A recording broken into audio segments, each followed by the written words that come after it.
The Dave Hooker Show. A presentation of Off the Hook Sports. Objective insight, expertise, top guests.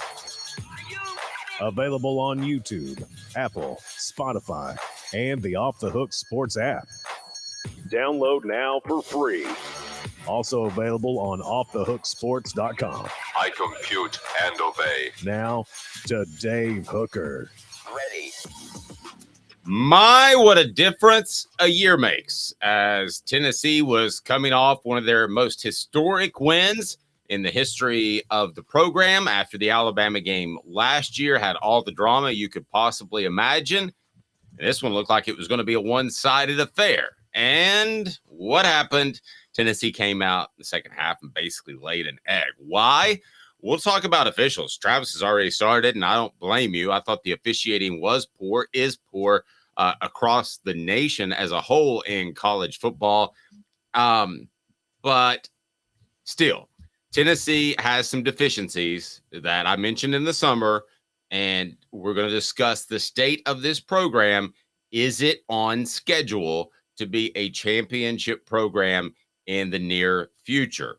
I mean, you can debate that, but we're going to get into that right now. Caleb, how are you, sir? I am good. I have a new chair in case you guys haven't noticed. And man, my neck is in such better shape now since I can sit in this chair.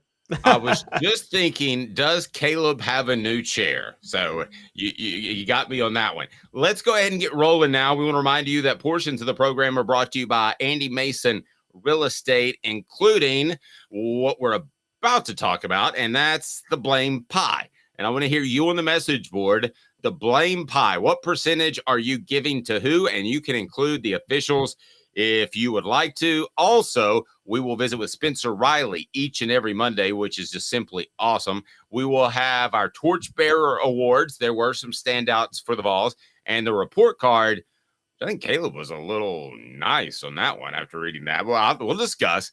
Again, Spencer Riley, SEC Power Rankings, biggest jump, biggest fall, who's overrated right now, who's underrated. And Tennessee, a 3.5 to 4.5 point favorite at Kentucky.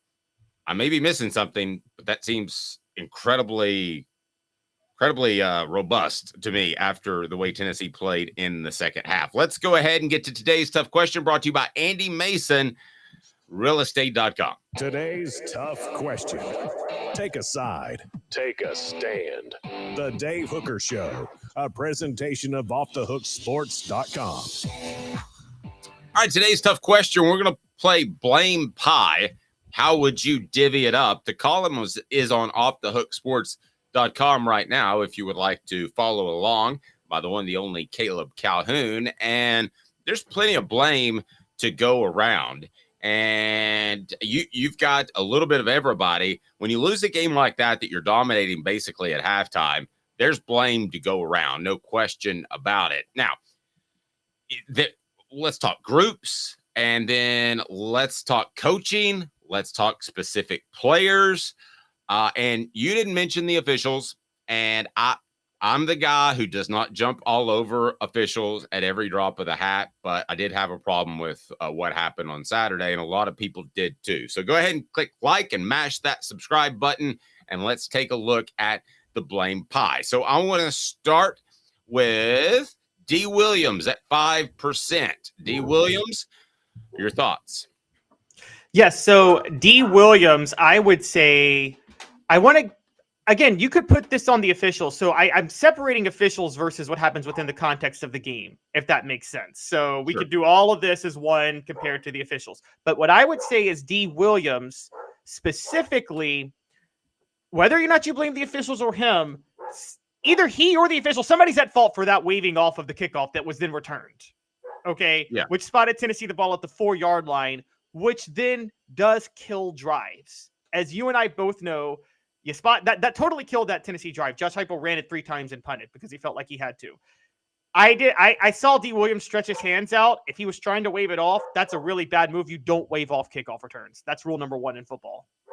It is true. And you're taught that it's shoulder. If you're watching on YouTube, you can see what I'm doing. It's shoulder to extend. That's the rule. That's what you're supposed to do. I remember in high school, we had a guy that just stuck his hand up and waved like he was waving to Caleb down the road. That doesn't count. That happened, and that turned out to be a turnover in high school. And it's like, no, you go shoulder to out. That is the fair catch sign. Josh Heupel, 10% of the blame. And here's where I may differ with you a little bit, Caleb. Do you want to tell me where you differ first? No, you go ahead. Why Josh Heupel 10%? Josh Heupel, I'm giving him the 10% because of specifically two plays. The 4th and 1 and the 4th and inches. Both of those, I'm sorry, I don't blame him for going for it. I blame the play calls. This is a pet peeve of mine in college football today. Punting was a pet peeve of mine for years, and I'm glad Josh Heupel rejected that. But I also reject 4th and 1 calls where you take the ball so far off the line of scrimmage. I don't understand why on 4th and less than 5 inches you can't do a quarterback sneak and get the first down.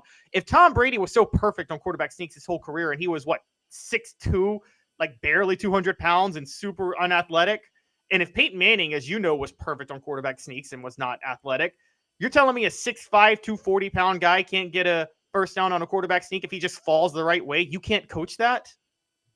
I agree. I don't know why the guy's 6'5", 240 pounds, and he's taking a shotgun snap on 4th and short. So I'll give you that as well. I'm going to put a little bit more on this loss because of things that didn't even have to do with this game, and that is misjudging, misevaluating some of these transfer players that came in. They got pretty hyped up. I think Tennessee should have gone after a quarterback at one point and then had some sort of battle.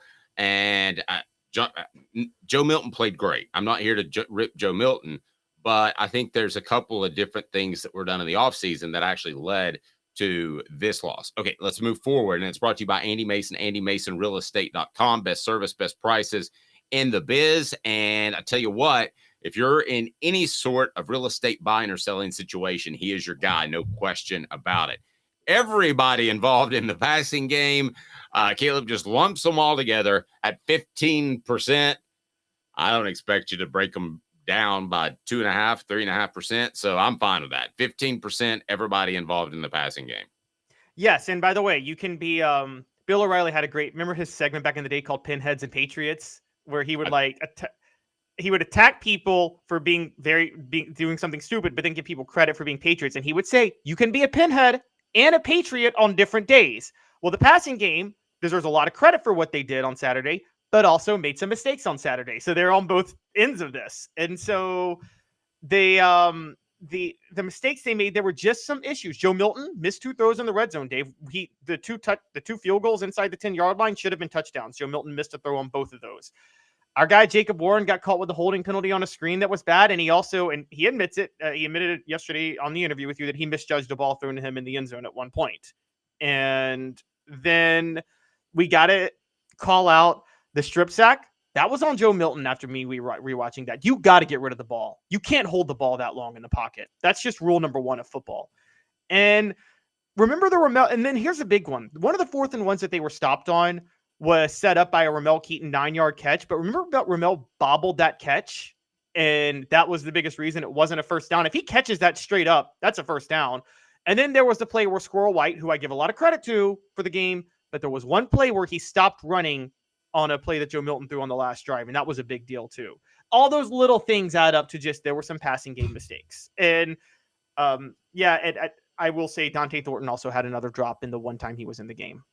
Yeah, and I think the love affair with Dante Thornton is officially over. Orange Blood says Thornton is useless other than sending him deep to carry a defensive back with him. I'm not sure they need to run with him anymore.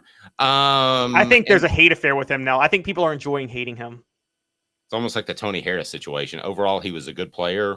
Remember the guard played for Tennessee 20 years. It's like he was a good player, but Tennessee fans grew to hate him. But Tony Harris actually delivered. Dante Thornton hasn't delivered like Tony Harris has at all. Tony Harris delivered unless it was clutch. I still remember the one shot in Dayton against Charlotte that hit the bottom of the backboard. That's pretty difficult to do. I mean, it's difficult to hit the padding in the bottom of the backboard. But he was still the anchor of 4 NCAA tournament teams. I agree. That may be a bad comparison. Just the venom people are starting to feel for Dante Thornton may be a little bit similar. And then on the message board, I just like to see him run free and ignore him. I don't know that they're going to do that anytime soon, but we shall see. So blame pie. What else we got? We'll just combine these last two because I want to get to officials on the segment 2 a little bit, but it's the interior, it's the trenches, and defensive line and interior blocking. Defensive line, the tackles struggled in the second half.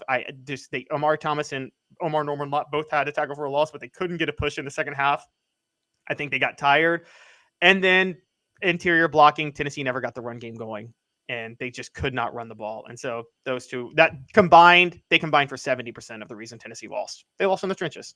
Well, and I'll tell you too, this was bound to happen. Okay, so defenses started dropping people back, even linebackers to some extent. They were afraid they would get beat by the deep pass. They haven't gotten beat by the deep pass. We're halfway through the season, right? I mean, how many deep balls are we talking about compared to this time last year? Half, maybe a third. Yeah. And okay, so what happened? Nick Saban looked at this thing and he's like, "Hey, at halftime," and he had a very confident going into the locker room interview, if you remember. He's just going to bring guys up and load the box. And that's exactly what they did. Stop the running game, make Joe Milton beat you. And if you had to hold my feet to the fire right now, if teams continue to do that, and they will because it worked, I think Tennessee starts to trend down for the remainder of the season because I think Josh Heupel and this coaching staff got away with a lot of masking Joe Milton's deficiencies by running the football at an incredibly high level. But that certainly wasn't the case. And look for Kentucky, who somehow is about a 4-point dog to Tennessee in Lexington. Look for them to do the same thing. Now, the officials. Let's address this. The officials, the head official is not a realtor in Tuscaloosa. They kind of look the same. They're two different dudes. The SEC is very good about you didn't go to that school, so you can't officiate their games. You don't have any ties with that school. Well, even more than going to that school, Caleb, being a realtor, because I'm sure any business people in Knoxville would attest to this, is even more significant than going to that school because it helps the entire economy when Alabama is good, of Tuscaloosa, of Birmingham, the whole area. So I would have had a real problem with that. And when I first saw it, I wanted to dig into it. I want to say something else about officiating. I was an official or an ump for about 7-8 years. It is easy to get caught up in a comeback, and you've got to be really careful, Caleb, to not let that affect your calls, especially when you're in somebody else's venue. You've got to be extra careful not to get carried away with the crowd and with the momentum of the game. I think some of that happened as well. And I don't think it was premeditated, but I think some of that happened. You? Yeah, they track this in the NFL. They talk about how the disparity in calls for teams that are trailing, that are making a comeback, how many calls they get in that moment. And I forget the number, but it was incredible on how many more calls you're likely to get when you're trailing by multiple scores in a game in the NFL. I think that was part of it. Look, for those trying to throw the conspiracy theory out there that the SEC has some secret agenda to make sure Alabama's in the college football playoff hunt, guys, that theory doesn't hold water, if I'm going to be honest with you. The reason that theory doesn't hold water is because theoretically Tennessee was in the same spot on Saturday. Both had one loss in that one. Now, you could say, look, I do think there's a problem with conferences having their own officials, because I do think in a certain scenario you could see, like, for instance, whoever wins the Big Ten East, Ohio State, Penn State, Michigan, probably Ohio State, they're going to play a 2-loss Big Ten West team. Obviously, Big Ten officials in the Big Ten title game are going to want Ohio State to win to make sure the Big Ten gets a team in the college football playoff. Like, that is a real conflict of interest to me, and this is a problem with conferences having their own sanctioned officials. But with that being said, that conspiracy doesn't apply last Saturday. It doesn't do good for the SEC to make sure Alabama's winning all the time. That's not what they want. That's not what anybody wants. Okay. So that I'm with you. I think they got caught up in the moment. There were some bad calls. And I think it's as simple as this. Officials are overworked and underpaid because they're not full-time. They don't have time to study the rule book. They don't have time to study the things they need to study to be prepared for something like a D. Williams, whether or not he does this or this. Because, I don't know if you noticed this, Dave, it was 3 plays this weekend that was like that, because D. Williams did it. They waved it off. Did you see the Iowa punt return touchdown they waved off? Because it looked like Iowa lost to Minnesota 12-10. They had a typical Iowa score. At the end of the game, they had a punt return for a touchdown. Well, the guy, as he was running like with his backhand, he was doing this, and the official said that was a fair catch. So they waved off the punt return for a touchdown. And that happened. But then North Carolina had a punt return where a guy straight up did a fair catch and then returned it. They're just not consistent with how they're calling things right now. They missed the hold on Tyler Barron on the Jalen Milroe touchdown pass. It was a blatant, obvious hold. Guys, they miss holding penalties. That happens in football. And I think these mistakes were inexcusable, but I don't think it was a conspiracy. No, I mean, if you were ever busted for a conspiracy in that regard, it could ruin a sport. I mean, if games were fixed, would you be watching football this Saturday? If there was a huge conspiracy that games were fixed, I wouldn't. So I don't think there's any conspiracy with officiating. I do think officials get caught up, and you do have to overcome that. By the way, we had Jacob Warren talking about the officials and Cooper Mays. That's on our YouTube channel. So be sure and hit that like and subscribe button now. We greatly appreciate it too. If you want to share on social media, let's bring more people in here because we're going to have Spencer Riley coming up next. It is time for our torchbearers and report card. The torchbearers that you have: Jackson Ross, Jalen McCullough, James Pierce, Joe Milton III, and Squirrel White. Why were those your 5 guys that win our Torchbearer Awards, which are essentially the best players in the game? So I struggled to put Jackson Ross on there because I looked at his numbers. But Dave, as you would know, half the reason his numbers were so good was because Kool-Aid McKinstry stupidly did not field 2 punts that he should have fielded for Alabama in that one, which allowed them to go so many yards. But he did average over 50. He was drinking the official Kool-Aid that the officials were going to bail him out. No, what he was doing was, remember the fumbled punt last year that Tennessee got against Alabama that got them a touchdown? I think that was in his head. Because we all remember the video of Nick Saban lashing out, and he did not want a moment of Nick Saban doing that to him on TV. Pretty much, that's what that was. True. Jalen McCullough, and I think a lot of these defensive backs are improving. But honestly, Caleb, I think that's because of the pass rush, who you have at number 3, James Pierce Jr. I don't know that these defensive backs are actually that much better. I think they're better, but I don't think it's ostensibly better. I think it's the pass rush. They have to defend for roughly 2 seconds instead of 4. That's a mountain of time. It is. It's a big difference. I don't think the pass rush was bad last year, though, with Byron Young. And Tennessee was able to unleash it with a lot of early leads. I think they would get tired if they were locked in a close game. But Tennessee wasn't in a lot of close games last year. So, but you'd agree you'd agree it's significantly better now, though, right? Yes, I would. I think there's more depth now. Yeah, if last year was a B, I mean, this is an A, or if last year was a C, yeah. And James, McCullough's on here for the interception. I would have given that to Danico Slaughter, but it turns out he didn't even tip that ball. Just bounced off the receiver's hands, and McCullough caught it after rewatching it on film. I gave James Pierce torchbearer because the strip sack. Dave, you called for it last week. You said they need a strip sack, and James Pierce delivered for you. And he did that. And Joe Milton and Squirrel White. I mean, look, Tennessee, I think we're underrating. They've realized how to use Joe Milton now. And Joe Milton was, almost pulling a Spencer Rattler because he was the whole offense in the game on Saturday because they couldn't run the ball. I mean, Joe Milton went from being useless against Texas A&M to carrying the offense on Saturday, and Squirrel White was the help for that. Joe Milton is just now beginning to grasp the collegiate game of football. Because if you want to look back, I know he's in his 18th year in college, but he hasn't really played that much because he's gotten benched and injuries. And he's just now figuring out when he should run. I wrote a lot for Saturday Down South about Bryce Young. And his first year, I thought that he held on to the ball a little too long and kept his eyes downfield. And the next year, he improved that. He knew, hey, I can scamper for 8 to 10, and that really makes it difficult on defenses. So we can talk about Joe Milton being 38 years old, but Joe Milton is now just figuring out the feel and when he should go. I think you would agree with that, right? I do. And also, I think there were some it's funny. We had Jimmy on last week. I can't wait to talk to him Wednesday because it's like Joe Milton read Jimmy Hyam's article because we were saying that he wasn't even making the decision himself to run. He made the decision himself to run on a lot of those plays on Saturday. Very clearly, that was his decision. And I think the coaches have been insisting in him, look, you can run. You can run and you'll be effective. And by the way, if you're worried about your NFL draft stock, in this day and age with quarterbacks, you being able to run as a plus. Absolutely. So let's see who's number one. And it's brought to you by Campbell, Cunningham, Taylor, and Hahn. Enjoy life better when you see better. Local vision service for LASIK, cataract surgery, and regular eye examination. That is ccteyes.com, ccteyes.com. Look at me. No contacts and no glasses. And I absolutely love it.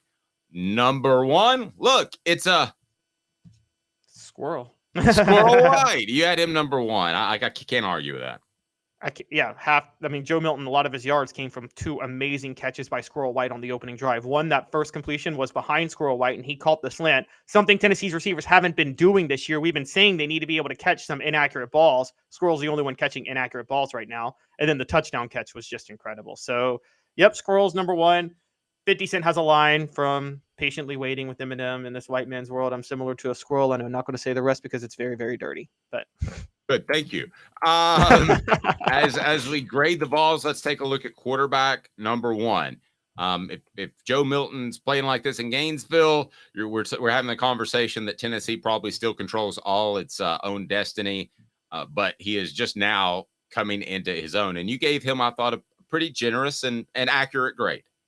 Yeah, B+.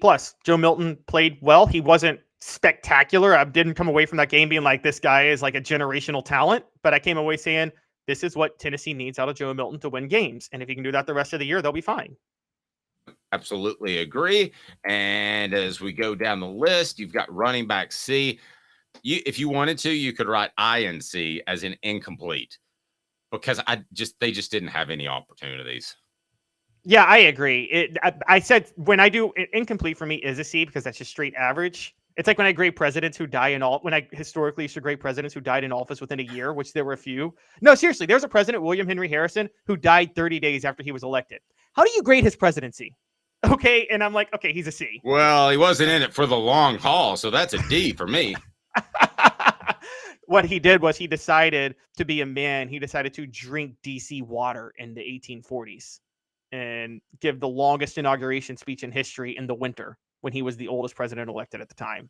Yes. Yeah, smart move. No place smells like DC built in a swamp. All right. So your thoughts on the grades, and tell me what you think about Joe Milton. Do you feel better or worse about him on our message board as we continue to give out the grades for Tennessee's loss to Alabama? You had wide receivers at an A-. If I would have told you the quarterback B+ and wide receivers A-, aren't you saying Tennessee wins fairly easily?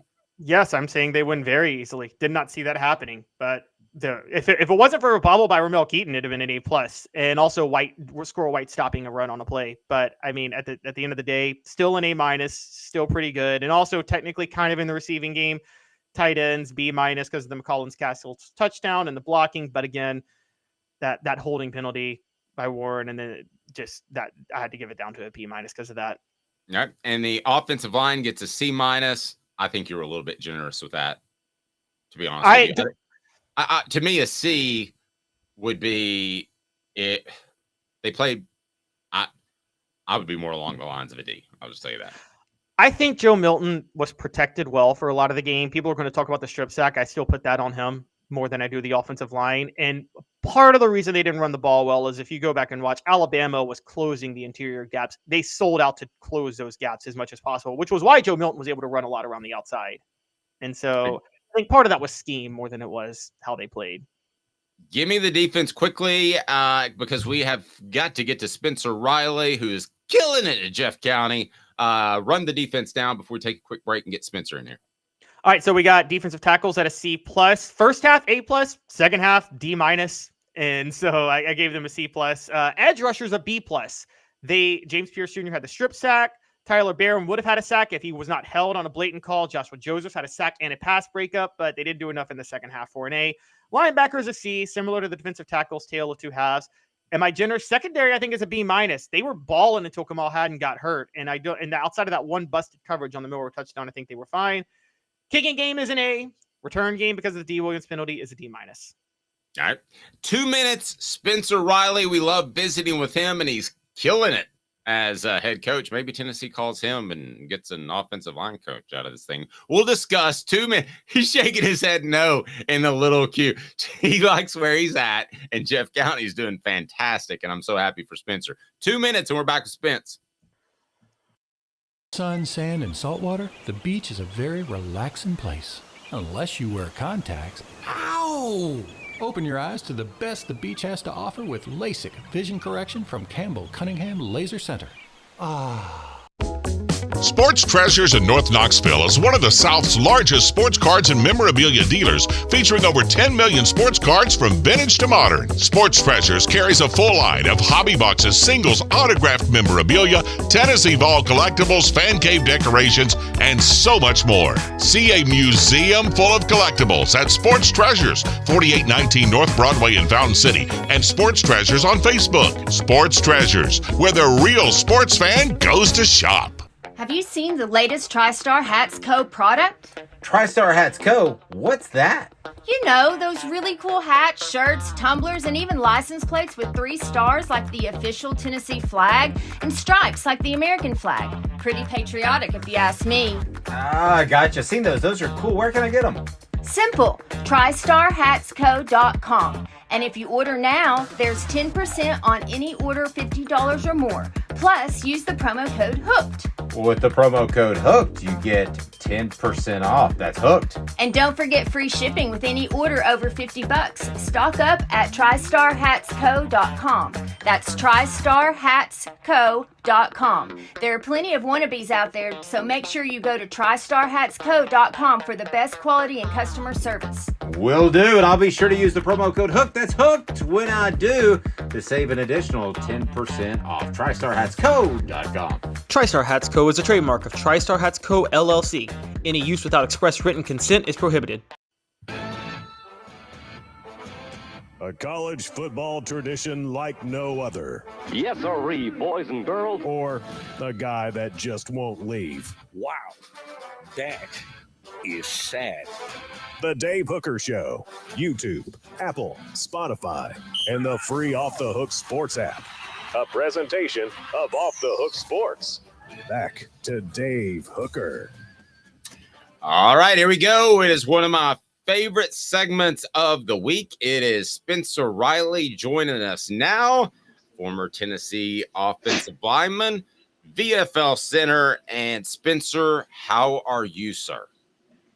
Good, man. Just trying to get things accomplished for today and keep my day rolling as we move along and get ready for this week's ball game. And it's senior night here at Jefferson County, so trying to get all this paperwork done and get ready for our seniors and their parents to be recognized on this great night here in Dumpling Valley.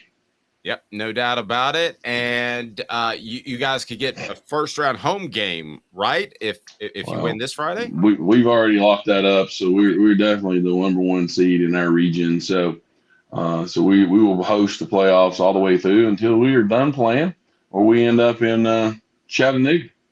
There you go. Hey, I'm just down the road. I'll come root for you. Come on. All right. So, Spencer, let's talk about being at home, because I believe, and I was an umpire or official of some sort for about 7-8 years just to get through college. And yes, it took me about 6 years to get through college. Most people are doctors when they do that, not me. It's all right. Yeah, but Spencer, I believe when you're at home, the officials are more likely subconsciously to be on your side, especially if momentum with the home team starts to pick up. And I thought we saw some of that in the Tennessee-Alabama game. What are your thoughts on officiating in general? You got to have them. Doesn't mean you got to like them. Very true. That's a touchy question for me, so I'll skirt that question as best I can. But I will say this: I mean, being at home as a coach, I mean, yeah, I can say I would not agree. I do not agree with that statement as for my personal experience. Okay, now I can see that being in a college atmosphere, it could happen that way. It feels like it, seems like it, but. Let's be honest. I mean, there's officials out there that are really, really great officials that, hey, they just miss calls. They miss a call and it goes against you. It's happened to me as a coach, happened to my team, happened to my team last Friday night. It's happened a couple of times all year long, and it's frustrating, definitely frustrating. But you should never put yourself in that situation to allow official or a call of a ball game to go against you or to dictate the outcome of a ball game. Did you think the officiating played a small factor or a large factor in the Tennessee-Alabama game?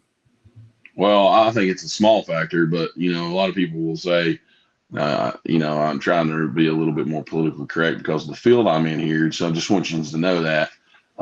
But I mean, my wholehearted belief is I don't think an official ever tries to screw somebody in a call. I don't think they do. I think it sometimes just happens that way. It feels that way because of the fans, and I think it just happens that way, right? Do I think officials miss calls? Yes, I do. I mean, they're all human just like we are. I screw up on Friday nights just like y'all may mess up on the show, but I know Caleb, he doesn't ever mess up anything. So, I mean, Dave, on the other hand, now, hey, we're working with him here, trying to make it out to be the best we can. It'll happen one day. I'm going to peak in my 70s. I hear you. I understand. Me too. So, but I think officials truly do. I think it's just something that happens, and it's just the nature of the game and how it flows. You know what I mean? So. Well, yeah, and also I think sometimes people create conspiracies out of nothing when, they'll try to say they had it out for Tennessee when Tennessee was already one of the most penalized teams in the SEC heading into the game. I see this in basketball all the time where they're like, how did our team have so many more fouls than the other team? I'm like, well, because your team fouled more than the other team. that is a true and correct statement because that's usually what happens. You know what I mean? So, yes. I mean, I tell everybody all the time, I said, we're probably one of the least penalized football teams in East Tennessee. But I mean, it sure does feel like it sometimes that, boy, they just pile it up on your back and you're like, hey, you can't get out of this. And it's definitely a challenge. It definitely gets frustrating as the coach, and as the fans, it gets frustrating, you know what I mean? But if you're committing the penalties, you committed it. So there's a consequence to it. So, hey, you got to pay the consequence, you know what I mean? But again, I think too, the calls that they make that they get right, 100% they should abide by those, right? But I also think there should be some consequences for calls that they don't get right or the miss. You know what I mean?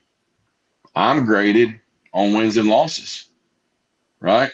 So my job is wins and losses as a football coach, and that's what in college football, that's what it's like. That's what it is. You know what I mean?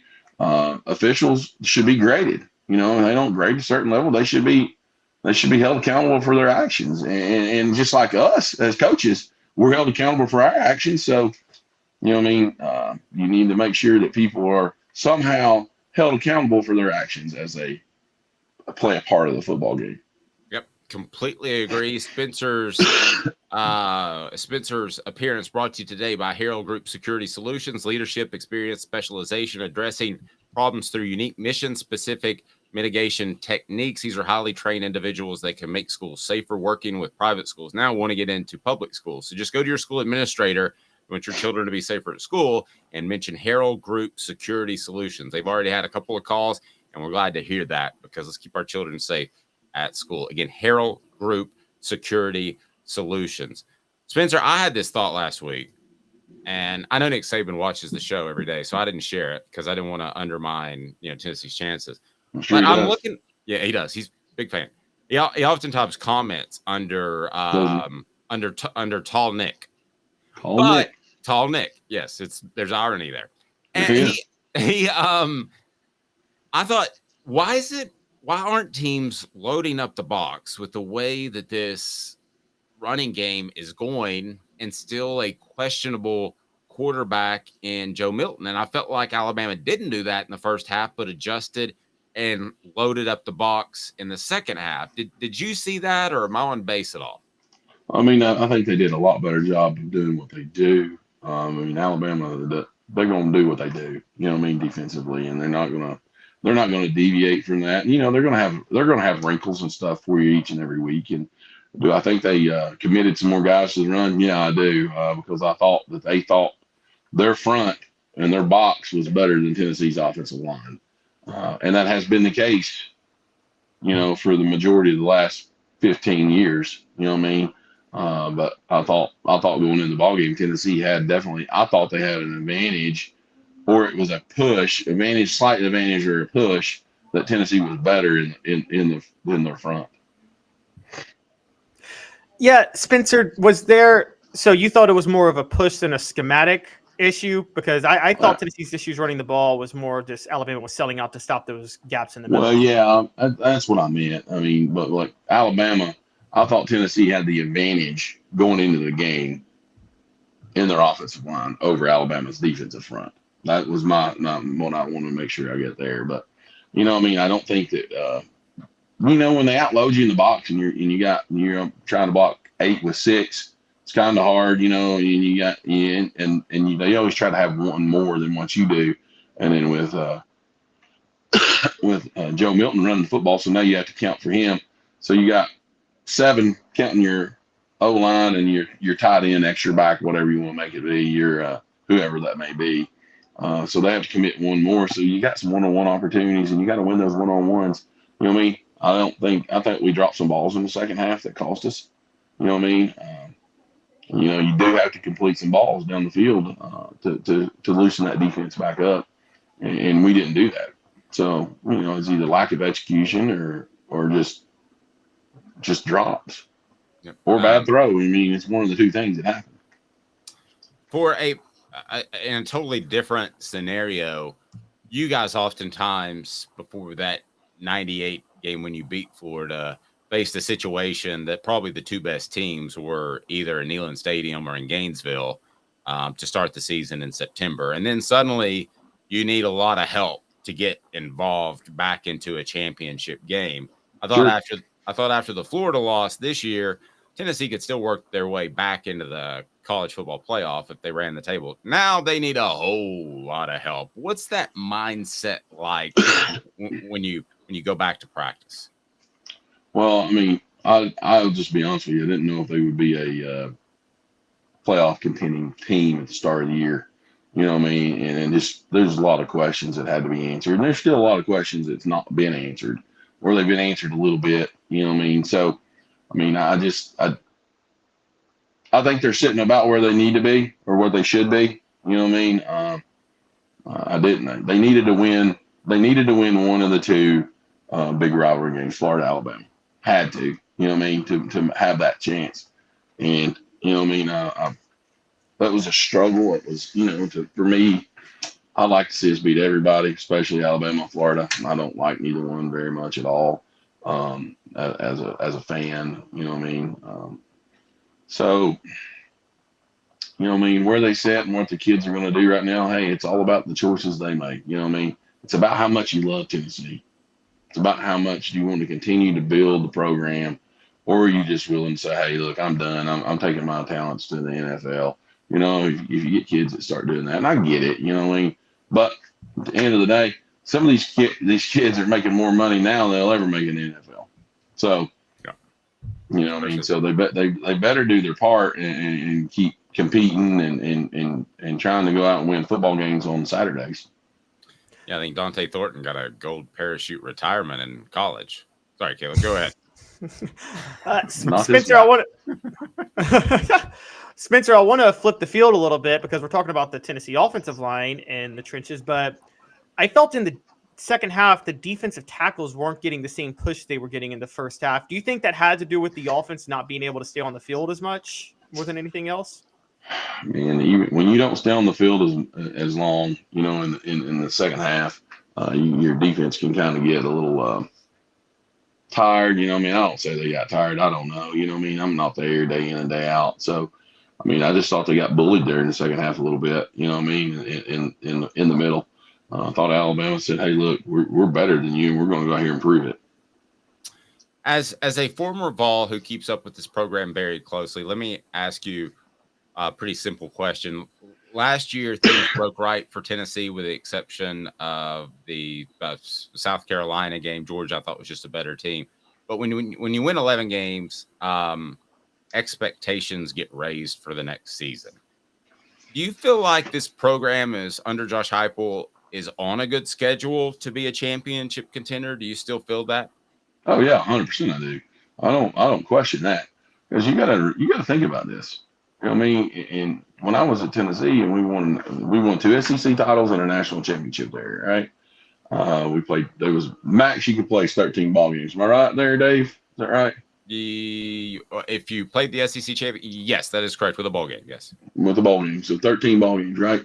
Now, you know, we average winning 10 ball games a year. You know what I mean? That's impressive, right? It's hard to do. It's hard to do year in and year out, right? I think they're right where they need to be. You win 10 ball games. You win 10 ball games in a college football in the SEC. That's a pretty productive year. You know what I mean? Yeah, everybody wants to compete and play for a SEC title and national championship, because it's playing in professional football, playing in the SEC. Let's call it how it is. It's the best conference in the country, period, hands down. They'll have the most They'll have the most first round draft choices, more than likely. If I'm correct on that, is that what happened last year? If I'm believe, pretty much happens every year. I think every year, right? I think the Eagles are all former Georgia players, actually. So I mean, you know, it's hard to win when you play great teams day in and day out. You know, consistently, and sometimes you're going to win those games. Sometimes you're going to lose those games. You know what I mean? It's better to be lucky than good some days. You got to have the ball to bounce your way. You have to, you got to do those things. And you know, 98, we had the ball bounce our way. Whoa, lights went off again as always. You know what I mean? So, you know what I mean? You got to have some luck on your side. You know what I mean? It's better. And I tell our kids all the time, it's better to be lucky than good. You know, when you're good, you got to have some luck to win a championship. Yeah, Spencer, speaking of that, it's also, do you think it's a little underrated this year? You know, the SEC struggled out the gate in September more than they typically have in the past. There were a lot of non-conference losses, but they were breaking in a lot of new quarterbacks. Are you noticing this year? And I feel like Tennessee fits into this category. Does it seem like the SEC teams are getting a lot better as the year is going on? Where, like, if they played these out-of-conference games right now, they'd win. Alabama's figured out how to use Jalen Milroe. Tennessee's figured out, I think, how to use Joe Milton. And Jaden Daniels is turning into a Heisman candidate, honestly, at LSU.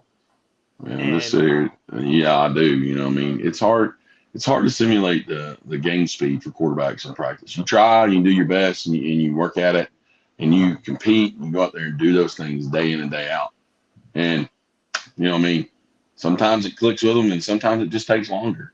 I mean, in the SEC, they got talented quarterbacks. They got talent across the board, man. I mean, it's fun to watch SEC football for sure.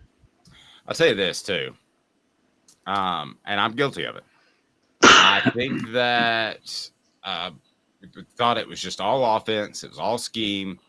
Jalen Hyatt and Hendon Hooker are pretty darn good football players. They're talented now. Talented. You know, I'd like to apologize to all the fans out there in your listening land for spoiling y'all. You know, the guys in 98, those guys that we played with. We spoiled the town of Knoxville. 100% we spoiled them rotten. Yeah. You know what I mean? And that's where the standard comes from. And that's what we expect. And you know what? And that's what you should expect. But, you know, what bothers me is some of the people out here in listener land, they have no clue what it takes. You know what I mean? They want to bash on kids. They want to bash on coaches. You know what I mean? Strap it up and play a little bit in the SEC. Promise you probably don't have the opportunity to do that. You probably wouldn't like what you felt like after the ball game was over with. You know what I mean? And that's just a personal gripe of mine. You know what I mean? And I don't care to share that. You know what I mean? I deal with it on a daily basis at my high school. Come on now. If you were that good, come on out and play with us. You know what I mean? Yeah. So, you know what I mean? I think Caleb and I have some eligibility left, but it wouldn't go well for either of us. Sure, right? You know what I mean? And hey, you guys do a great job, and you do a great show. You know what I mean? It's and that was not a shot at you guys or anybody like that. You know what I mean? But I mean that's for me and the average fan. You know what I mean? Yeah, you pay money to go watch Tennessee play, and you should expect a great product. You know what? You know what? That's somebody's kid. Amen. And I think now that they're getting paid, people are even more jaded because of it. Oh yeah, 100% they are. Hey, you know what? They should be getting. You should be getting paid a long time ago. Amen. Amen. So I'll tell you a quick story along those lines. After you won a national championship, Philip Fulmer's getting the trophy, and he told me the story. He said we don't often quote Vicky Fulmer, but we're going to. That Vicky looked at him, his wife, and said, "Well, you've done it now because you're never going to do any better than this." 100%. And the expectations were through the roof. Mm-hmm. They chased him around for the rest of his career, even in good seasons, like, oh well, not a national title. And I think last year's expectations are haunting Josh Heupel to some extent as well. Spencer, keep it up, man. So the playoffs are this week, or no? We're in our last regular season game this week. It's actually our last region game. We play William Blount, and if we go do our job, and we'll end up undefeated in our region and 9-1 overall, and you know what I mean, hanging out, getting some votes in the state top 10. So I don't know what else we're gonna have to do other than just win it all, and then maybe get ranked at some point in time around there. So I'll give that a big hell yeah, just do that. So I mean, our kids are playing hard. We're competing, and we're trying to get healthy as we go get ready for the playoffs, and looking forward to being out there and competing for hopefully the next 6 weeks. Yeah. What was Jeff County's record before you took over, the season before you took over? Man, you're asking me. That was 8 years ago. I couldn't tell you. Fair point. I know we're 30 out of our last 31 games. We're 21 and 10. Our last 31 ball games. So gotcha. So Spencer, I mean, turn it around, turn the corner, turn the culture, see what happens, and let's go have a good time in Dumpling Valley, man. If anybody wants to come watch a good football game, come on up and visit with us Friday night. Yeah. If you ever need a play-by-play guy, I want to dip my hand back in that again, so you keep me in mind. Anytime you want to come up, man, let's go. I'm sure you're already on the radio, right? Oh, yeah. Okay. Well, I could probably make that happen. It's the most artistic thing, I believe, in the communications industry is calling a football game. It is like I would pay to do that. My wife would kill me, but I would pay to. I love it. I absolutely love it. Well, that's awesome, man. It's good. It's a fun, and it takes a skill set. And look, I tell people, they go, "Hey, you do a great job interviewing." I said, "Guys, it's taken me a long time to get where I could do this. I mean, I did it every day." I'm calling bull. You were great from the get. Oh man! Back in 1997. I use yeah, you want to. I mean, there's things that you're not supposed to do. They teach you not to do. And I've tried to learn not to do those things over the year and try to be a little bit more articulate instead of so blunt and forthright. Yep, Spencer, you're the man. I'm going to. I got to get a book out to you. You're on my list. If people want to purchase the book, it's right down below, and you're a big part of that. You're actually the reason it came out a little bit later because you told me such a good story. I had to stop and write another chapter. So that's okay. Good. It was about that fight, that preseason fight. Nice. I was nothing like, better. The moment you said that, I was like, "Dad, blame me. I got to stop and redo this part." Spencer, I appreciate you, brother. Man, I appreciate you guys. Caleb, we all be good. Take care of him. I know it's a hard deal. Full-time job. Thanks, guys. Have a great week. See y'all. Have a good one, Spencer. Caleb pretty much takes care of me from 9 to 5, and then the missus takes over at 5:05 and gets me to the next morning. That's pretty much how it works out. This one surprises me. And Caleb, you're more of a gambler than I am. And this is brought to you by our friends at Zen Sports. But the line for the Kentucky game, I got to give that a big. What the H? What the? What was he thinking? Release the hounds. The Dave Hooker Show. Keep cool. A presentation of offthehooksports.com.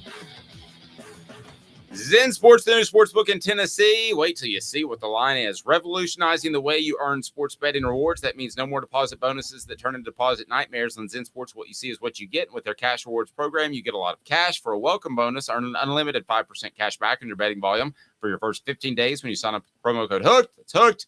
That's right. Unlimited 5% cash back. Keep betting, keep earning with up to 3% cash back on your betting volume every month after that. Please sign up and use the promo code HOOK to refer friends to earn a percentage of their betting volume as cash rewards too. Zen Sports bringing the cash back to Tennessee. So if you bet big on sports, you want to be betting on Zen Sports. Zen Sports betting just got better. Gambling problem? Call 1-800-889-9789. Must be 21 or over and in Tennessee to bet. How's Tennessee in some places a 4.5 point favorite at Kentucky? Well, I was actually shocked by this, but from a different perspective than you. Okay. I thought it'd be closer to 7 and 8 points, if I'm being honest, for Tennessee. And now, to be fair, they're giving Kentucky, I think, 3 points because of the line. And I know there's issues, but I think Tennessee actually showed odds makers a lot last weekend. Look, that second half, we can talk about it all day. And there were things Tennessee didn't do right, but we know Alabama's just a better team in the trenches. And Tennessee had, a succession of bad things happen to them that isn't average in a game. You're not really necessarily going to see that at Kentucky. And so I think what they're seeing is, okay, what I saw from Tennessee last weekend, two big issues. Tennessee, Joe Milton can be effective throwing the ball when he's dared to, if he runs with it and opens up the offense a little bit and stretches the defense. And the whole road narrative, that didn't manifest itself on Saturday. There weren't pre-snap penalty mistakes on the road in Saturday's game. And I think a lot of people, odds makers saw that. I see that and I'm like, why is it 3.5, 4.5 and not 7 and 8? Because Kentucky's looked bad the last two games they've played. Yeah, they've lost both games. Travis says Kentucky is Kentucky history. Say we sit them back to the coal mines crying. That reminds me of one of the better basketball players on my high school team. And he was struggling at the time, most athletic guy I've ever seen. He goes, well, if it doesn't work out in basketball in high school, I can just go back to Kentucky and work the coal mine. Like, oh, that doesn't sound like any fun at all. Back in the day, coal mine, they were unionized jobs. They pensions, benefits, took care of your family. Yeah, that man loved him some skull. I hope he's doing well now. To me, this is a coin flip game.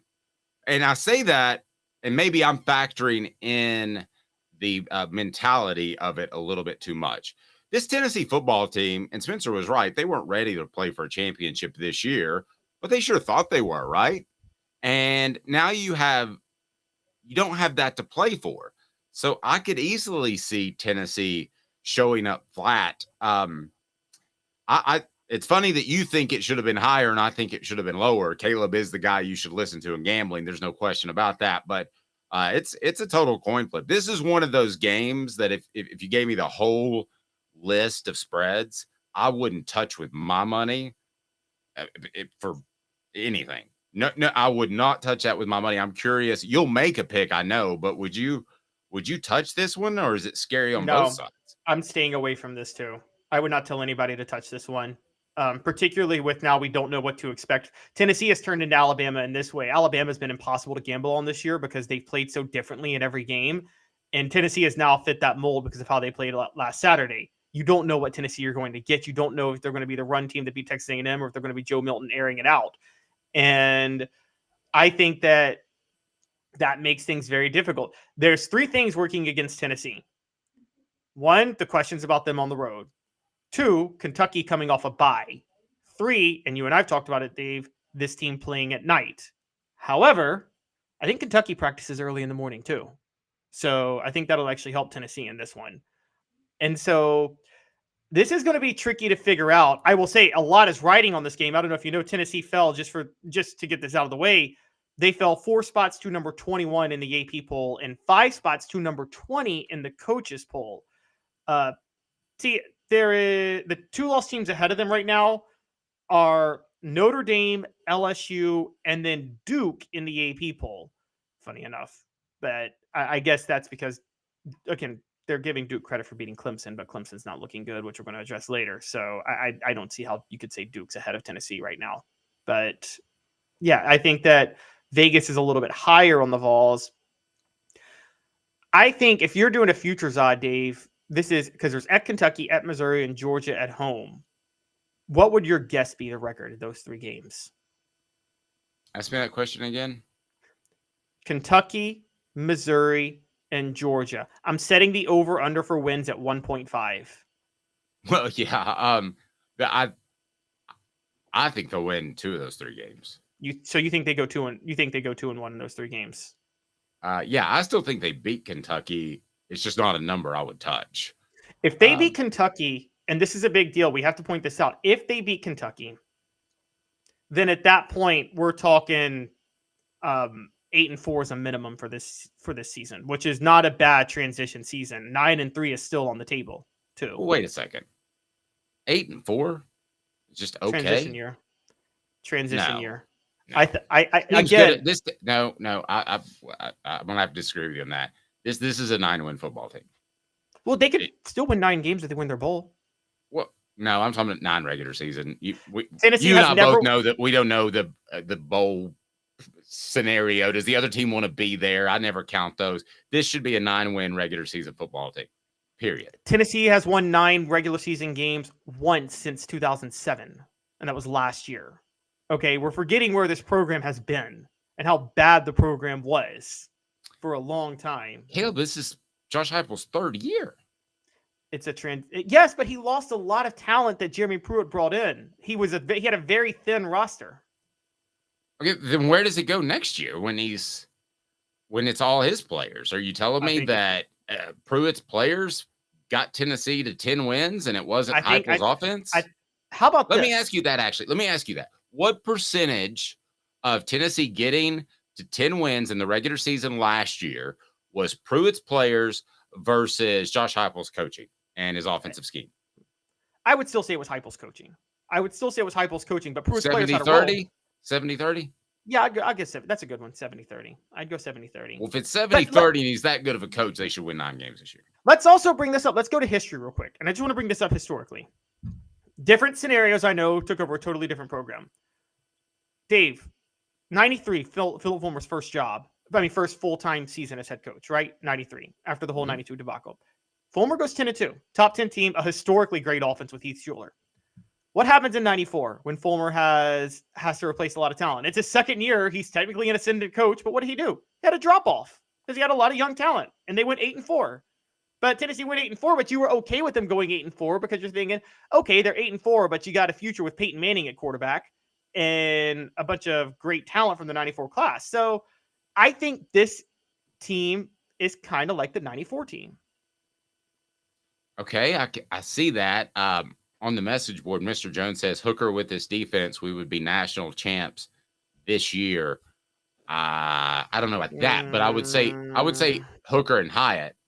You're in the ball game. I'm still not so sure. Look, I said this with Florida. I'm not so sure Tennessee beats Alabama on Saturday if Hendon Hooker's quarterback instead of Joe Milton. I'm really not. I think again Tennessee lost in the trenches. Florida. I think they beat. They definitely would beat. They would definitely beat Florida. At which point 11-1 is still on the table because there's no shame in losing at Alabama. But I keep hearing this past weekend that they would beat Alabama with Hooker. I don't think they do. Because Tennessee lost that game because they lost in the trenches. It wasn't because of Joe Milton. They lost in the trenches. And by the way, that's how they beat Alabama last year. For all the Hooker to Jalen Hyatt passes you saw last year against Alabama, Tennessee won because they manhandled Alabama on the line of scrimmage.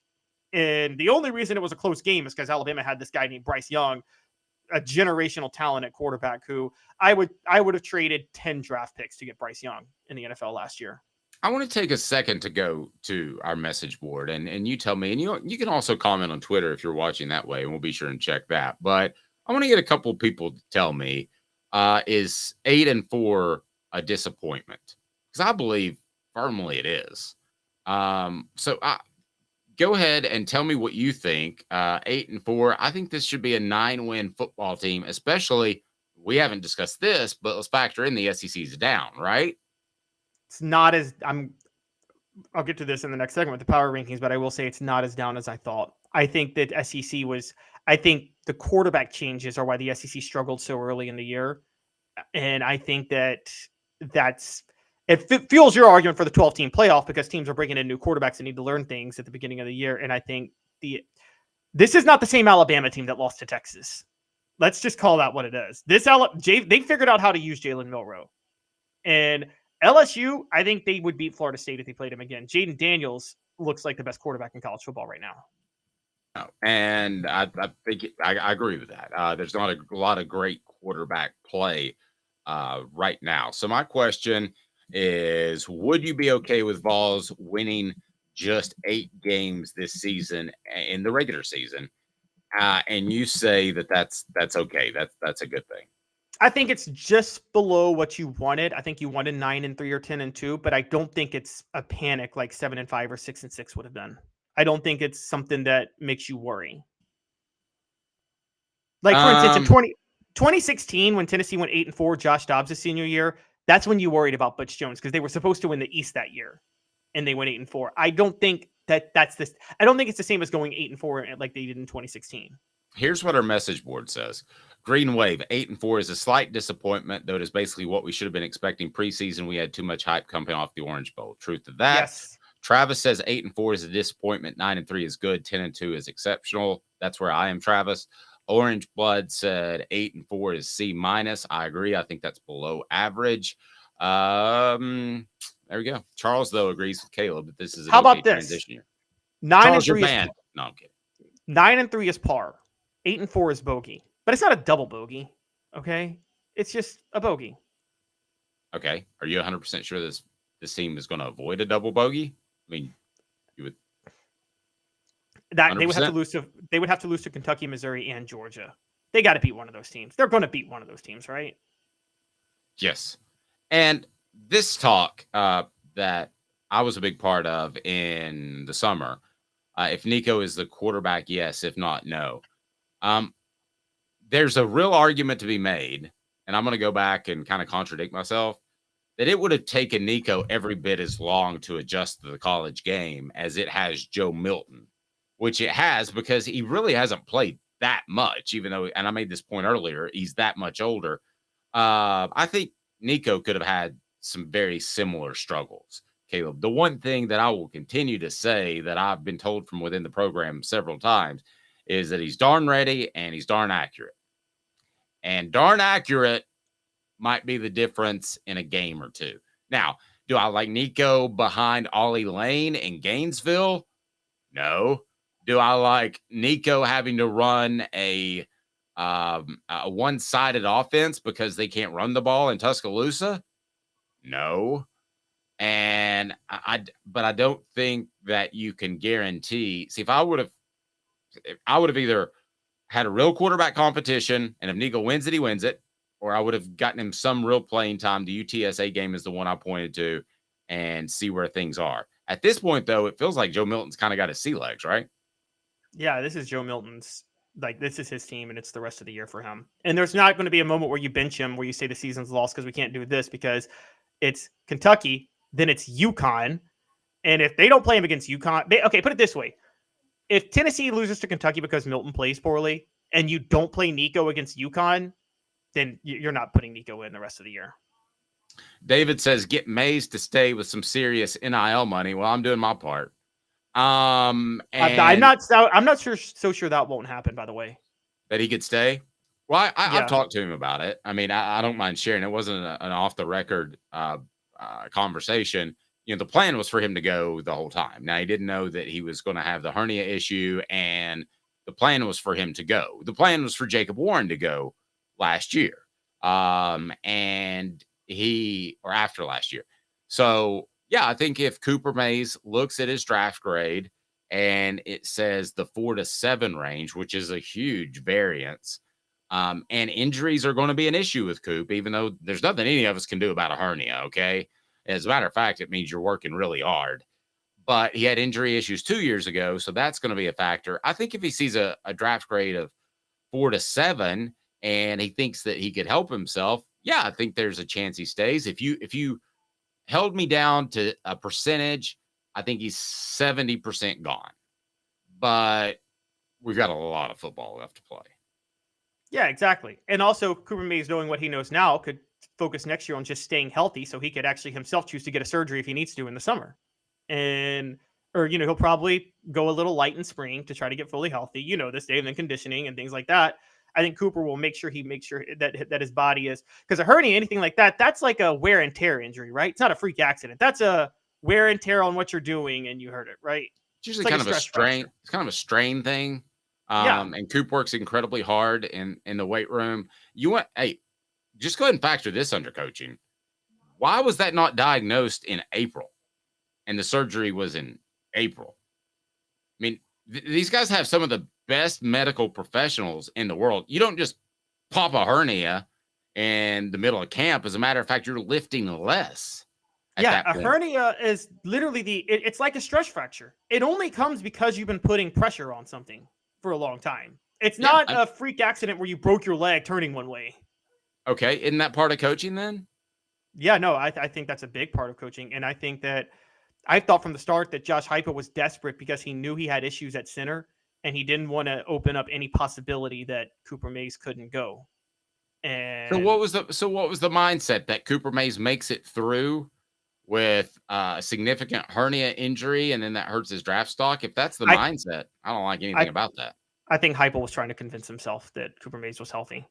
And well, then we're talking. Okay, but that goes back. Look, it was a mistake. It was a bad issue. Yeah, it was a bad mistake. Also, I think he wanted to make sure Milton was brought along in camp, and he wanted to see what Milton can do with Cooper Mays snapping for him. But look, I think this was a big issue, and I got a lot of that's talent evaluation and being on top of the medical staff are two issues with Heupel right now that are not good long-term issues if you're Tennessee. Okay, let me ask you this: not having a quarterback ready, not being on top of an injury that could have been addressed, I was told not by Cooper, but could have been addressed earlier in the summer. Those sorts of things are head coach weight material that you should be able to handle. And Josh Heupel, to me, is an offensive coordinator that is still growing as a head coach. So Tennessee doesn't lose to Florida if Cooper Mays is healthy and in there.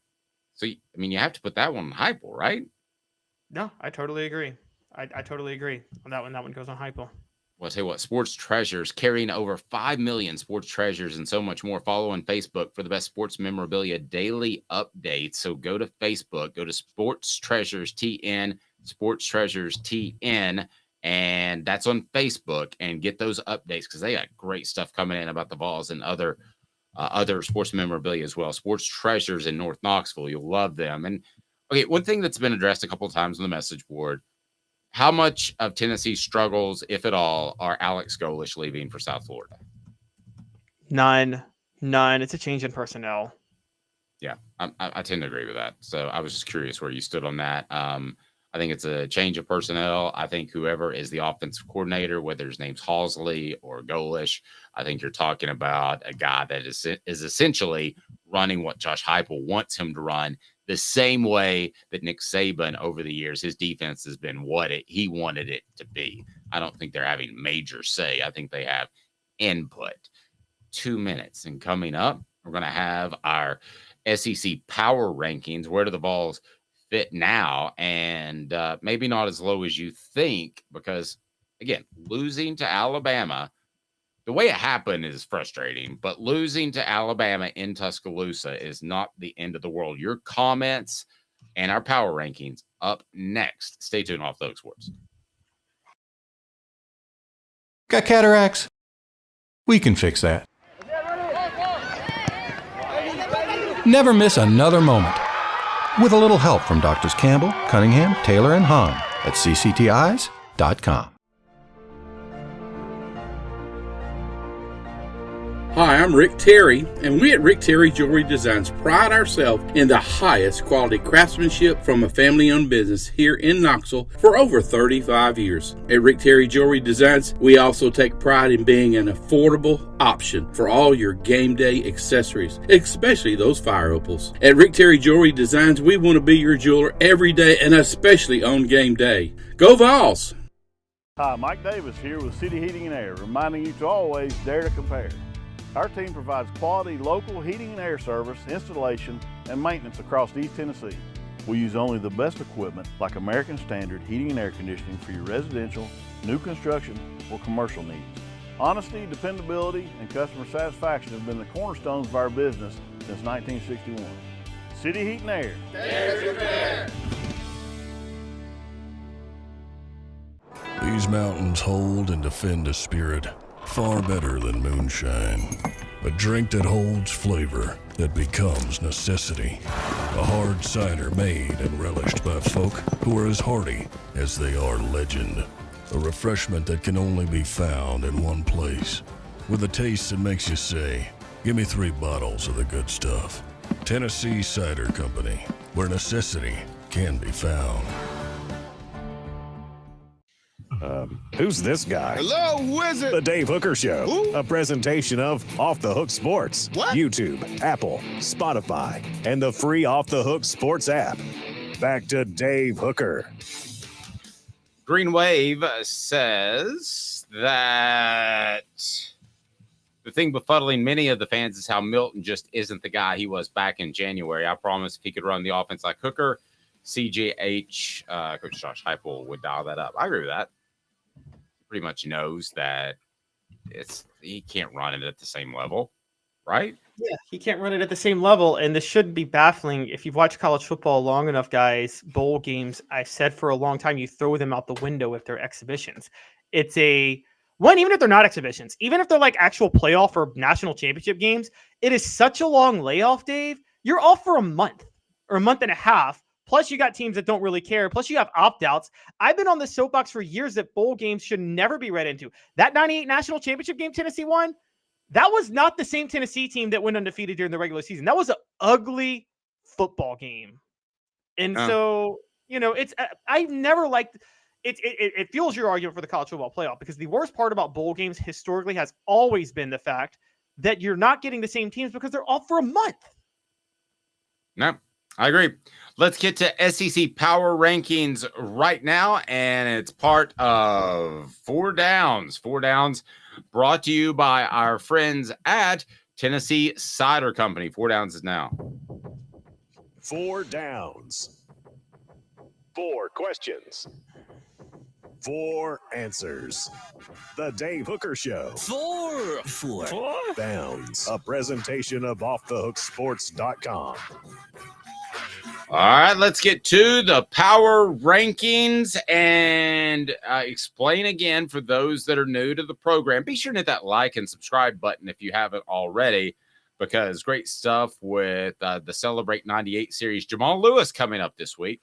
And also, you will be able to hear from Cooper Mays and Jacob Warren. And don't forget, you can order the Celebrate 98 book, the Untold Stories Behind Tennessee's 1998 National Championship, just below. All of our sponsors are below, so support them, whether you need some HVAC, some Rick Terry jewelry design, all of that, and there while we're here. As for Tennessee Cider Company, the original hard cider of the Smoky Mountains, use the promo code HAT, that's HAT, to get some free swag, and you can order that fantastic cider almost anywhere in the United States. So Cooper takes us through this, and Cooper first, what should people do if they like the program? Cooper Mays here. Hit like and subscribe. Yeah, that's what they're going to do. What down, Coop? Coop here. First down. Biggest jump on your SEC power rankings. Caleb, who made the biggest move? You want me to give a refresher on what power rankings are real quick, though? Like you said? Oh, yeah. Give me a refresher. Just so people remember, if you're new to the show, these are not rankings. Power rankings are how you're playing at the moment. It's not how I would rank you if I were doing a college football playoff ranking. The biggest example of this is at the end of the 2012 season when Alabama was number 2 to go to the national title. I would have made them number 2, but I would have had Texas A&M ahead of them in the power rankings because Texas A&M beat them with Johnny Manziel. Power rankings are not rankings. Let's be clear on that. So they're how you're playing at the time. So who had the biggest jump, you asked, was first down? Yep, the biggest jump was actually, believe it or not, Auburn, and it was in a loss. I thought Auburn put up a fight against Ole Miss. I predicted they would put up a fight against Ole Miss, and there wasn't a lot of movement in this week's SEC Power Rankings, so I moved Auburn from 10 to number 8. Okay, and so that's the biggest jump, the biggest drop in the Power Rankings. It's a tie. Both Florida and Kentucky dropped. A little unfair. Neither of them played, but because I moved Auburn up, I had to drop them. Like I said, Dave, there was not much movement this week. Everything we expected to happen kind of did happen. The only thing I didn't expect to happen, I did not expect Mississippi State to beat Arkansas, but I already had Mississippi State ahead of Arkansas in my power rankings. I just thought playing at home, Arkansas would win, and they didn't. So Mississippi State remains ahead of them. Okay. Now it's kind of my turn a little bit. All right. So what down is it, Cooper? Tennessee center Cooper Mays here. Third down. All right. Who is the most overrated team? And keep this in mind. I'm not knocking your work here. I'm just saying that eventually they won't be the third, fourth, fifth, whatever best team in the SEC. So right now, I think Ole Miss is overrated. I don't think the way they're playing, you're absolutely right. But I don't think at the end of the year they will be looked at as the third best team in the SEC. You? No, I don't either. But I think there's two candidates that can compete with Ole Miss. I think they're more likely to. Okay. I think they won't have as far of a drop off from number 3 as Texas A&M is going to have from number 7, because I think by the end of the year we're going to be talking about Texas A&M competing with Vanderbilt for playing the worst in the SEC, because I think this is where the wheels come off the program, and that's a big prediction. And the other one that could happen, I know they're chugging along, and I know we keep waiting for them to slip up, but I just can't bring myself to believe that Missouri is going to stay at number 5. They have a bye, and then right after the bye, they got at Georgia and then Tennessee at home. I mean, they could easily lose both of those games, and they still have Arkansas on the road, and this is the type of team you could see them stumble against Arkansas. So you could. And now fourth down, Coop. All SEC center Cooper Mays here. Fourth down. The most underrated, I think, is Tennessee. When I look at this football team, I think they're and this is how they're playing now, and I got that, and they're coming off a loss.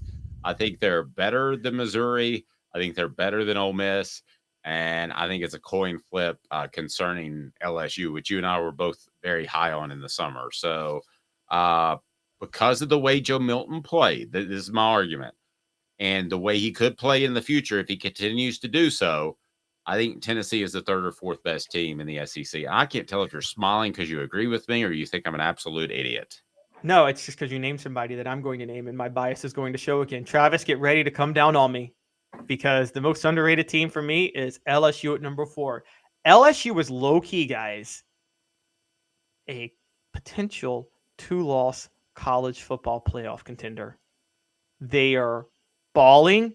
They now have a bye, and then they have Alabama, and I'm not so sure LSU loses to Alabama in 2 weeks in Tuscaloosa. Travis says, my goodness, here comes the 2-loss LSU love. He called it out before you even got it out. Mr. Jones says, LS who? Let's be real clear. Caleb has no ties. He's not a realtor in Baton Rouge. He has, like that official is supposed to be. He has no ties to LSU. You just think that Brian Kelly's a good coach. I think Brian Kelly is a good coach, and I think Brian Kelly made the mistake John Chavis made in 97, which was trying to force Harold Perkins into middle linebacker. And I think that cost LSU's defense in 2 games this year. And I sometimes we'll have John on for our football IQ segment tomorrow. Sometimes coaches that I think are smart still make bafflingly stupid decisions sometimes, which I guess all humans do. If we were coaches, even though I think we're smarter than the average coach, Dave, you could be guilty of a really dumb decision every now and then, right? Like, and just every other day.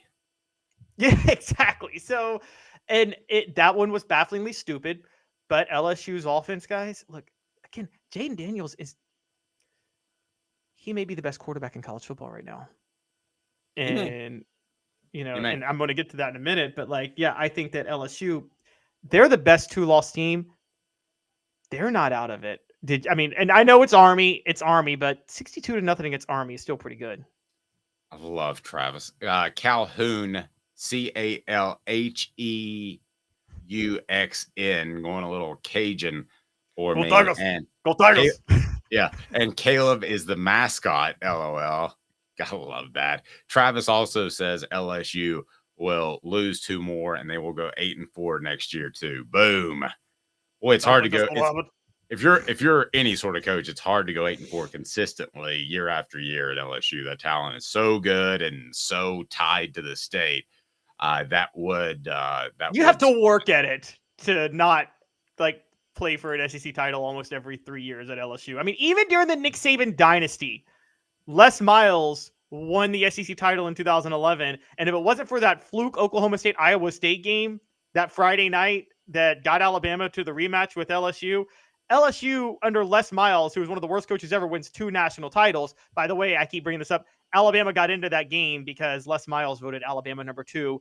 I don't know how unintelligent you have to be to vote for a rematch with Alabama when you have the potential to stop that and want to play Oklahoma State. Dave, if you're Les Miles in that, are you using your objective analysis on who's number 2? You're like, no, I'm voting for Oklahoma State because I'd rather play them. Probably that. Apex Apparel Group, design, brand, market your way, unique products to promote your business with unparalleled customer service. ApexApparelGroup.com.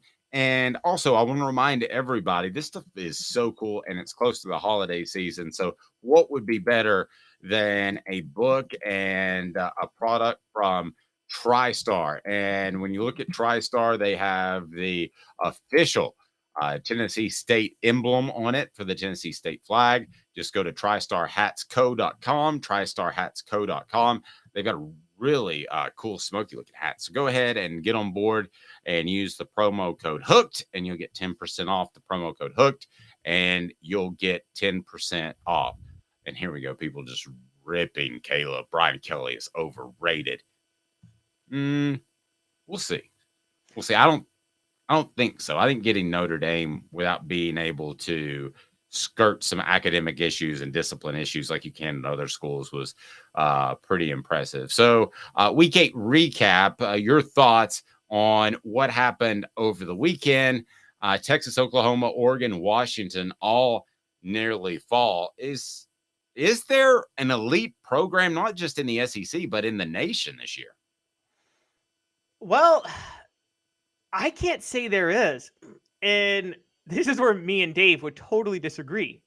Because there's not an elite program, this is where I want the old BCS. I think this is where it's at its best. When you have a bunch of teams on even playing field and you don't know who's going to be in the top 2, everybody's like, this would be their best year for the 12-team playoff. No, it wouldn't. This would be the best year for the 2-team playoff, because you know how much chaos would be in the regular season with the 2-team playoff right now. I like the chaos, Dave. I'm sorry. I'm like the Joker. I'm an agent of chaos. And you want to see the world burn. I told you 4 weeks ago, Michigan's the best team in the nation. And you got number 2, Michigan, the only contender not to struggle. Michigan's the best team in the nation right now. I think they might be. I also still would barely have them in my top 10 because they haven't beaten a team with the pulse yet. And also they beat a team on Saturday that thought a Hitler trivia question would be a good idea at a game. Who saw that? How stupid was that?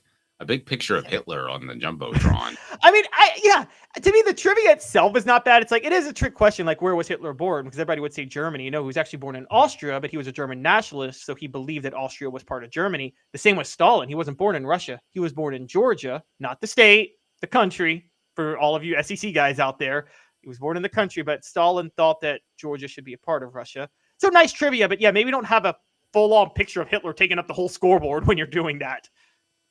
Yep. And then can you pull that up, by the way? Are you able to pull that up while we can continue the conversation? Because it is absolutely the most absurd picture. It's almost like it was photoshopped or doctored. Number 3, you got North Carolina suffers college football upset of the year.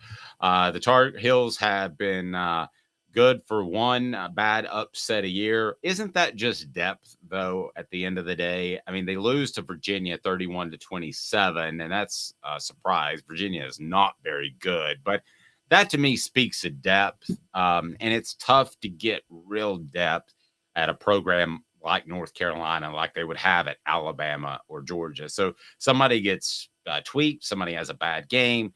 Who steps in for him? USC is done. Lincoln Riley in trouble.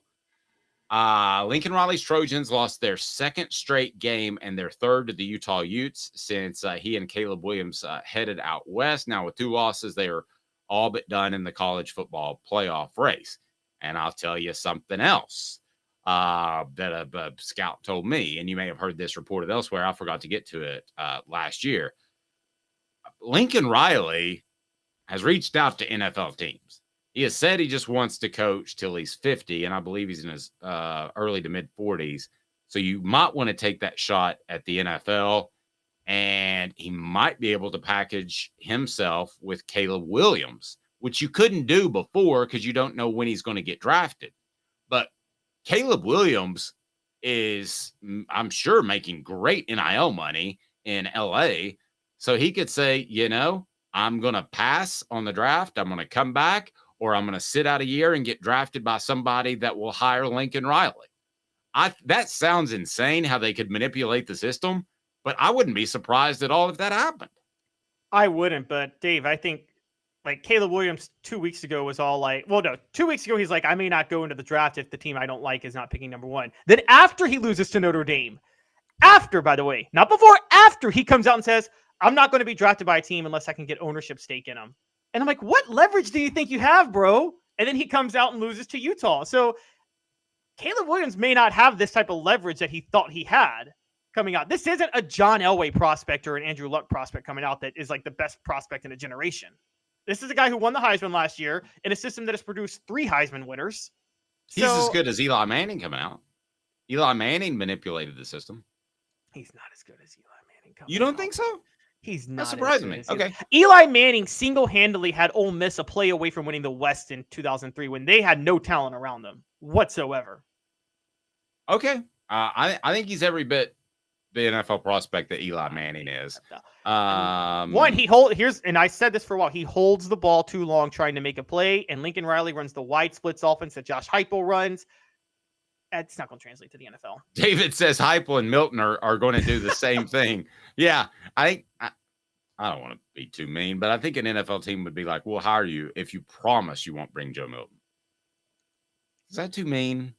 Did I get catty? I mean, as Josh Ward pointed out, Jared Garantano has NFL money in his pocket, so, And this. You have, if you're watching on YouTube, we highly suggest that you subscribe there, where you can see at LSU, they show a big picture. Michigan State, not LSU. Let's be fair to LSU. Michigan State, sorry. Where you show a big picture of Hitler in front of your entire crowd because of a trivia question. Why would you even have, and this was a third-party company, and this was a third-party company who they outsourced to do this. But why would Hitler even be the answer to any trivia question? Why would you even go there? Why wouldn't you err on the side of being extra safe? Well, because you're trying to play a trick question. It's a very fun, and I knew it because I've played trivia nights, so I've been asked questions of like, where was Hitler born? Where was Stalin born? Where was Andrew Jackson born? Because everybody thinks Tennessee, but he was actually born in North Carolina. It's a fun trivia question when it's a trick question where you think somebody was born into some place because they represent a place, but they were born somewhere else. And everybody would think Germany. So I get the idea of a trivia question, but don't have a freaking like mural of Hitler take up your whole scoreboard. I mean, that looks like he's about to address the crowd at Michigan State. It looks like he's still alive. Yeah. It looks like he's like, hi. And you're like, what in the world is Hitler doing up there? Oh man, Travis is telling me he's going to unsubscribe after that last Milton comment. I'm in it in jest. I love you, Travis. You're Travis is part of the original posse, so you can't go anywhere. Also, Dave, it's funny we bring up Hitler references when you got to cover Derek Dooley when remember it's funny we're bringing up Hitler references. Yeah. Remember Derek Dooley? We're like the Germans at D-Day. Yeah, I'm the one that asked that question that got him going with the big binoculars. With the binoculars? Wait, so you're saying that the Tennessee is like the bad guys who lost World War II? That's who Tennessee is? That's the analogy you want to use? Like, I still remember the locker room saying opportunities now and here, but it read like opportunity is nowhere. More recaps. Alabama, FSU deserve break for struggle narrative. Why? Yes, they're two of the teams that struggled, but they shouldn't be ashamed of struggling. Alabama played a ranked team at home in Tennessee. And they covered the spread. So what that they struggled within the first half. And Florida State played Duke and 130-20, trailed 10-7 in the first quarter. Look, Duke, with everything them talent-wise, Duke has, I'm going to say it, I'm saying it right now, Duke has the best coach in college football. I'd hire Mike Elko over any coach right now. I would open my checkbook for him. He is, I've said this for a long time. Coaches should be people who are ball guys, who know ball, but then have like Ivy League intelligence. That's literally Mike Elko. He's a ball guy who graduated from an Ivy League school. That's going to be the trend in football in the future, Dave. Book it. People are going to figure that out.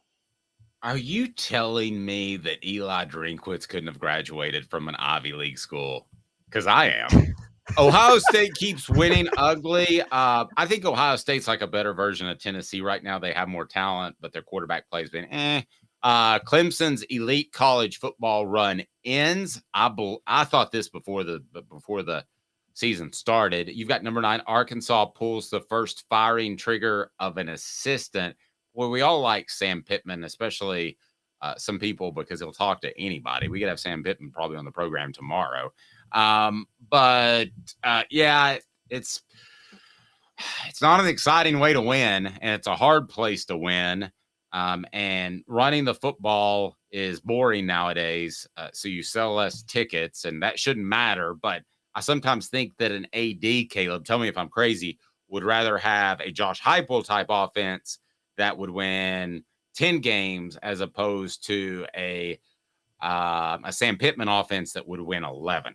I think there's something to be said for it's a show. I mean, ultimately, college football is a show. Do you think that's a crazy statement? I think you'd have more of a point if it was like win 7 games versus win 8. But once you hit the 11, you just care about winning at that point. And yeah, so that's fair. Because but you're right. Because Texas Tech, would hold out with the air raid for whoever they hired for years because Mike Leach, Cliff Kingsbury, whoever. I mean, if you're winning 6 or 7 games, so what? It's a fun game. It's a fun game to watch. And so I get your point with that. You're right. Dan Enos, I said it was a bad hire at the time. One of many bad offensive coordinator hires in the SEC, including Dowell Loggins, the great genius Mike Bobo, who also could have graduated from an Ivy League school. I'm kidding.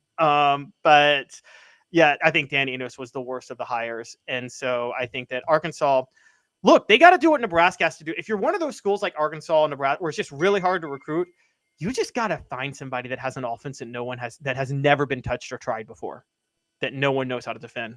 Yep.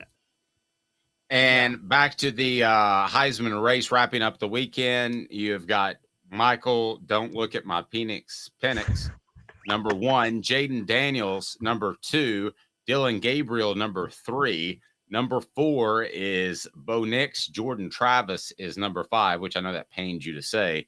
And in the top 10, Ohio State, Florida State, Oklahoma, Washington, Oregon, Texas, Alabama, Ole Miss, Georgia. It's nice that Michigan could show up at 10, Caleb, since they're the best team in the nation. But anyway. Well, I also have Georgia at number 9. Notice I have Ole Miss and Alabama ranked ahead of Georgia and Michigan.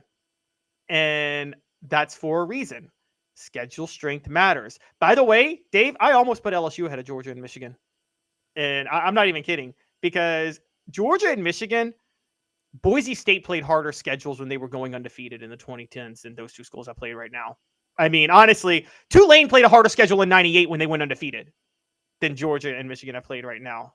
Mr. Jones says your Penix is out, which would be a funny press conference if you said, like the head coach said, I just want to tell you guys, I love my Penix. I think that my Penix is incredible. But unfortunately, he's a little banged up, so my Penix is out this week. Also, when you say Mike Penix, if that's for short, it almost sounds like that. Well, yeah. By the way, but the problem with Mike Penix Michael Penix when we talk about the NFL, he's an NFL talent, but he's only 6'3". If Penix only had a couple. Oh no. Have a fantastic day, everyone. He's Caleb Calhoun. I'm Dave Hooker. This has been a presentation of Off the Hook Sports.